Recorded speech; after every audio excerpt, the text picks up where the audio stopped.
بسم اللہ الرحمن الرحیم۔ السلام علیکم۔ سیرت النبی صلی اللہ علیہ وآلہ وسلم قدم با قدم۔ عنوان: ہجرت کا آغاز۔ اگلے سال قبیلہ خزرج کے 10 اور قبیلہ اوس کے 2 آدمی مکہ آئے۔ ان میں سے 5 وہ تھے جو پچھلے سال عقبہ میں آپ صلی اللہ علیہ وسلم سے مل کر گئے تھے۔ ان لوگوں سے بھی آپ صلی اللہ علیہ وسلم نے بیعت لی۔ آپ صلی اللہ علیہ وسلم نے ان کے سامنے سورہ النساء کی آیت تلاوت فرمائی۔ بیعت کے بعد جب یہ لوگ واپس مدینہ منورہ جانے لگے تو آپ صلی اللہ علیہ وسلم نے ان کے ساتھ حضرت عبداللہ ابن ام مکتوم رضی اللہ تعالیٰ عنہ کو بھیجا۔ آپ صلی اللہ علیہ وسلم نے حضرت ابو مصعب رضی اللہ تعالیٰ عنہ بن عمیر کو بھی ان کے ساتھ بھیجا تاکہ وہ نئے مسلمانوں کو دین سکھائیں، قرآن کی تعلیم دیں۔ انہیں قاری کہا جاتا تھا۔ یہ مسلمانوں میں سب سے پہلے آدمی ہیں جنہیں قاری کہا گیا۔ حضرت مصعب بن عمیر رضی اللہ تعالیٰ عنہ نے وہاں کے مسلمانوں کو نماز پڑھانا شروع کی۔ سب سے پہلا جمعہ بھی انہوں نے ہی پڑھایا۔ جمعے کی نماز اگرچہ مکہ میں فرض ہو چکی تھی، لیکن وہاں مشرکین کی وجہ سے مسلمان جمعے کی نماز ادا نہیں کر سکے۔ سب سے پہلے جمعہ پڑھنے والوں کی تعداد 40 تھی۔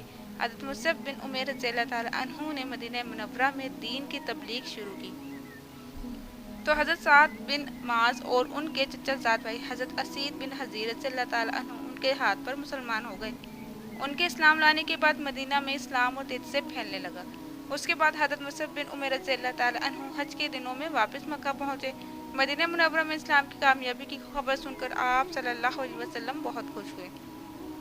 مدینہ منورہ میں جو لوگ اسلام لا چکے تھے ان میں سے جو حج کے لیے آئے تھے، انہوں نے فارغ ہونے کے بعد مینا میں رات کے وقت آپ صلی اللہ علیہ وسلم سے ملاقات کی۔ جگہ اور وقت پہلے ہی طے کر لیا گیا تھا۔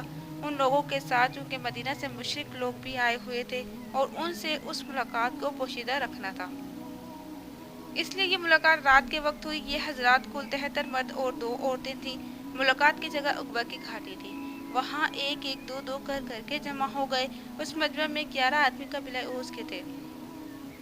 پھر آپ صلی اللہ علیہ وسلم تشریف لائے۔ آپ صلی اللہ علیہ وسلم کے چچا حضرت عباس بن عبد المطلب رضی اللہ تعالیٰ عنہ بھی ساتھ تھے۔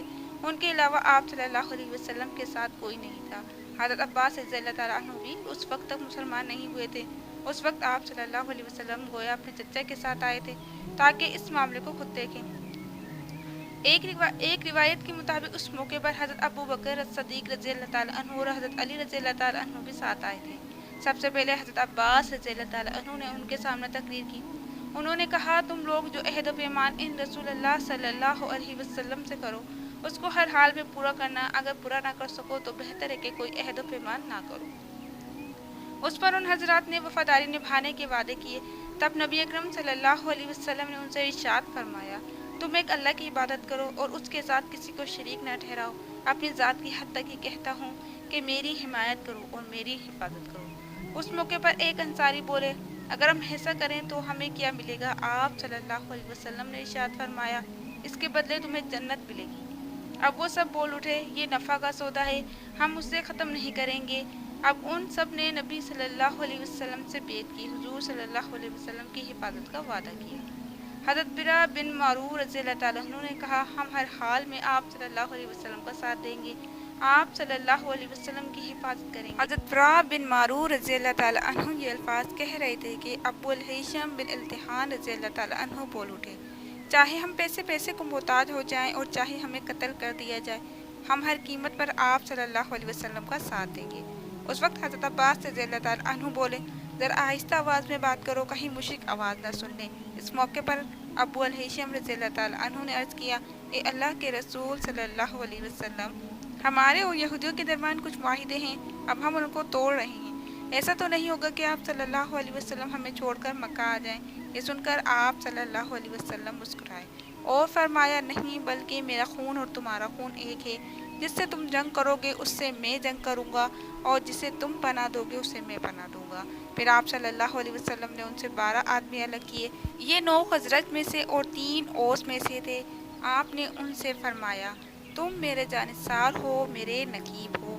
آپ صلی اللہ علیہ وسلم نے ان جانصاروں سے فرمایا، تم لوگ اپنی اپنی قوم کی طرف سے اس طرح میرے کفیل ہو جیسے عیسیٰ علیہ السلام کے 12 حواری ان کے کفیل تھے، اور میں اپنی قوم یعنی مہاجروں کی طرف سے کفیل اور ذمہ دار ہوں۔ اس بیت کو بیت عقبہ ثانیہ کہا جاتا ہے، یہ بہت اہم تھی۔ اس بیت کے ہونے پر شیطان نے بہت واویلا کیا، چیخا اور چلایا، کیونکہ یہ اسلام کی ترقی کی بنیاد تھی۔ جب یہ مسلمان مدینہ پہنچے تو انہوں نے کھل کر اپنے اسلام قبول کرنے کا اعلان کر دیا، اعلانیہ نمازیں پڑھنے لگے۔ مدینہ منورہ میں حالات سازگار دیکھ کر نبی کریم صلی اللہ علیہ وسلم نے مسلمانوں کو مدینہ منورہ کی طرف ہجرت کرنے کا حکم دیا، کیونکہ قریش کو جب یہ پتہ چلا کہ نبی اکرم صلی اللہ علیہ وسلم نے ایک جنگجو قوم کے ساتھ ناطہ جوڑ لیا ہے اور ان کے ہاں ٹھکانہ بنا لیا ہے، تو انہوں نے مسلمانوں کا مکہ میں جینا اور مشکل کر دیا، تکالیف دینے کا ایسا سلسلہ شروع کیا کہ اب تک ایسا نہیں کیا تھا۔ روز بروز صحابہ کی پریشانیاں اور مصیبتیں بڑھتی چلی گئیں۔ کچھ صحابہ کو دین سے پھیرنے کے لیے طرح طرح کے طریقے آزمائے گئے، طرح طرح کے عذاب دیے گئے۔ آخر صحابہ نے اپنی مصیبتوں کی فریاد آپ صلی اللہ علیہ وسلم سے کی اور مکہ سے ہجرت کر جانے کی اجازت مانگی۔ حضور اکرم صلی اللہ علیہ وسلم چند دن خاموش رہے، آخر ایک دن فرمایا، مجھے تمہاری ہجرت گاہ کی خبر دی گئی ہے، وہ یثرب ہے یعنی مدینہ، اور اس کے بعد حضور اکرم صلی اللہ علیہ وسلم انہیں ہجرت کرنے کی اجازت دے دی۔ اس اجازت کے بعد صحابہ کرام ایک دو دو کر کے چھپ چھپا کر جانے لگے۔